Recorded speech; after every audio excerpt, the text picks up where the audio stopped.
বিদেশ যাওয়ার আগে একবার হলেও এই ভিডিওটা দেখুন। জামাই থাকে কাতারে, আর এই সুযোগেই স্ত্রী পরকীয়ায় লিপ্ত হয়ে পড়ে। খুলনায় হাদিস পার্কে একটা ছেলের সাথে সে দেখা করে প্রায়, আর এই ব্যাপারটি জামাই জানতে পারে এবং পরবর্তীতে কাউকে কিছু না জানিয়েই হুট করে দেশে চলে আসে এবং খুলনা হাদিস পার্কে হাতে নাতে তার স্ত্রী এবং সেই ছেলেটিকে ধরে ফেলে।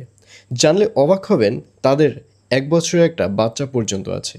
এবং হাতে নাতে ধরার পর জামাই যখন সেই পরকীয়ার ছেলেটিকে মারধর করে, তখন স্ত্রীকে দেখা যায় সে জামাইকে জড়িয়ে ধরে। সে জামাইকে জড়িয়ে ধরে বলে যে ওকে মেরো না, ওকে মেরো না। অর্থাৎ যার সাথে পরকীয়া করে সেই ছেলেকে মারতে নিষেধ করে। এতটাই জামাইয়ের থেকেও এতটা বেশি মায়া হয়ে গেছে সেই ছেলের উপরে।